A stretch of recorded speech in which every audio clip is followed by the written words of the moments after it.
Welcome to part 2 of our Kaffe cat quilt video.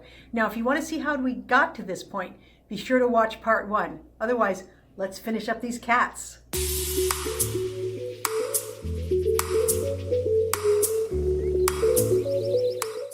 I'm going to start my applique right about here, and I'm using an orangey thread. You can pick the color of thread, and I used several different colors on the different cats. But I'm going to use the orange one on here. So I want my needle to hit just on the outside of the raw edge here and cover as much of the cat up as possible.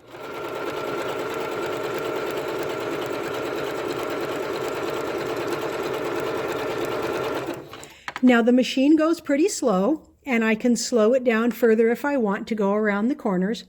You want to keep your stitches perpendicular to the raw edge. So it's important to curve the fabric, to curve your applique at the same rate as you're going around the corner. So I'll show you. I'm going slower now.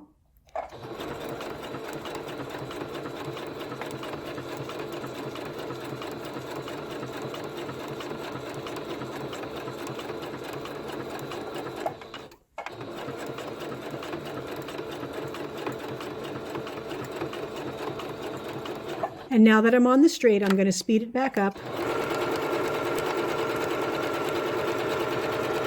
You can see the stitches are, of course, they're perpendicular here, but as you go around the corner, you want to try to keep them perpendicular the whole way around the curve. This one turned out really well. Of course, if you don't like it and your stitches look like they're leaning, you can take that out and re-stitch it. So I'm going to continue all the way around the cat, and I'll show you how to do this inner corner here. It's a little bit tricky. Here's that inner corner. This is a really tight corner. So I would recommend that you cut some practice pieces of fabric and go around corners like this before you try it on your actual appliques. So I'm going to slow the machine way down, and then I'm just going to curve it hard with my hands to get around there.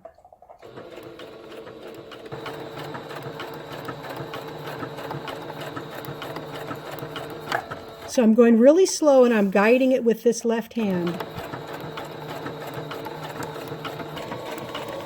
You've got to do a lot of curving with this hand over here.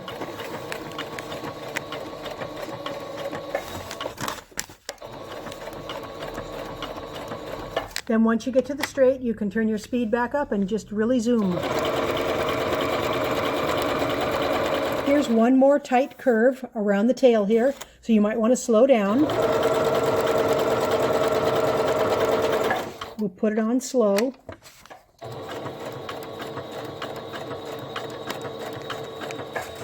And that gives you plenty of time to pivot.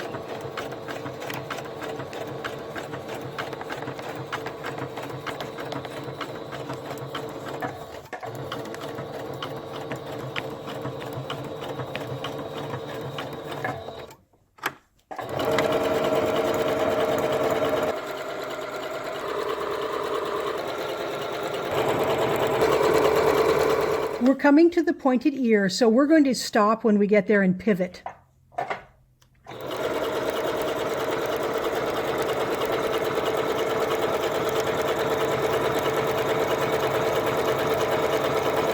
So you may want to do your last few stitches by hand.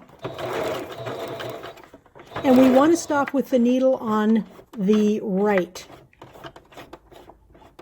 So we want to stop there. Lift your presser foot. Pivot around, and then keep going.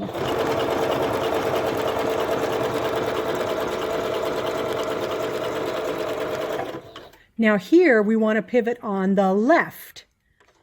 So we've got the needle to the left.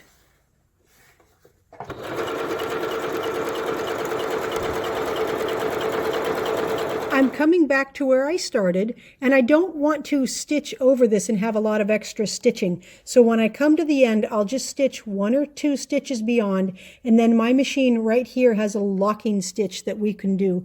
So that is very convenient. So I'll show you how it works.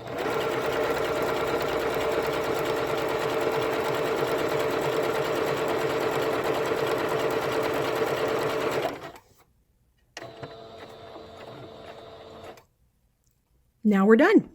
Now we just have to do the cat's heart. So I like to start at the tip here. And we're just going to go all the way around, and it's curved almost the whole way.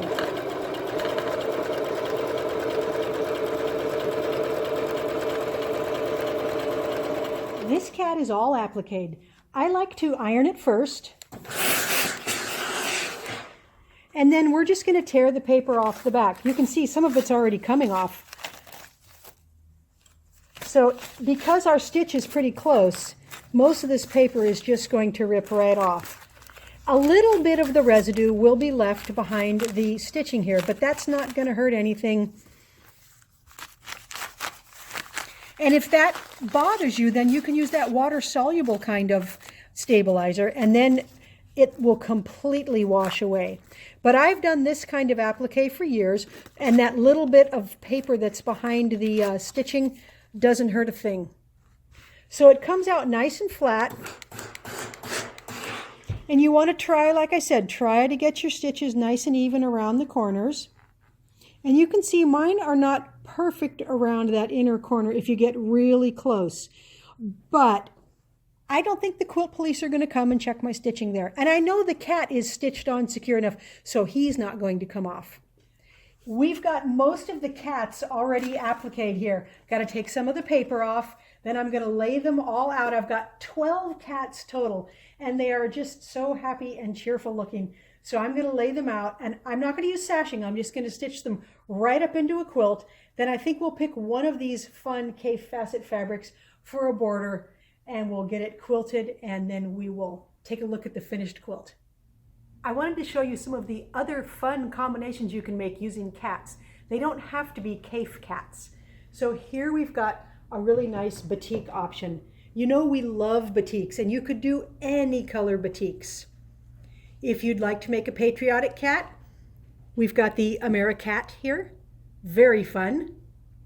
And you could pick reds, do a red cat, a blue cat, and change up the hearts. This one is really fun. Now we have a lot of traditional Civil War style fabrics. So these are Joe Morton's latest group. This is called Timeless. Now for this cat, since the fabric is a little plainer, we decided to make it a calico cat. So you can just cut some loose patches there. You can spread those around. You could cut more. But that's a really fun way to use up some small scraps. Now, if these cats are too big, you can take the pattern that we included and you can reduce the size on your printer. So it's real easy to make these patterns a different size. You could make small, medium, large cats and mix them all into your quilt. Here's our very cheerful, happy cat quilt. So much fun to finish it up.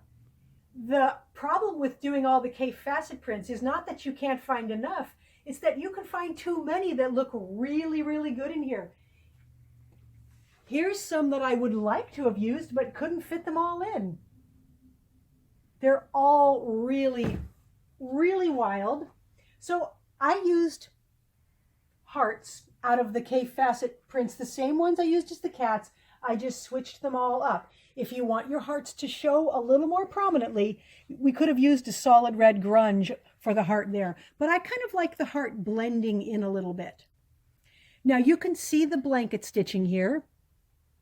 It makes a really nice treatment around the edge, but it doesn't take away from the fabrics. I quilted this one in a fairly dense heart and swirl pattern because I wanted to echo the hearts that were here. There's just such bright, cheerful, fun colors, and everybody seems to like cats. This one is just very, very happy. We used about a half of a yard for these borders here, and about a yard for the outer border, and the whole quilt came out about 48 by 72. Now on the back, I couldn't resist. Nice, big, wild jungle paisley, it's called. So this would cheer anybody up. If you have a cat lover or someone who just needs to have a hug from a bunch of cats, this is just a perfect quilt for you to make for them. So thanks for watching our tutorial today, and be sure to subscribe to our YouTube channel so you'll get notifications when we have new videos.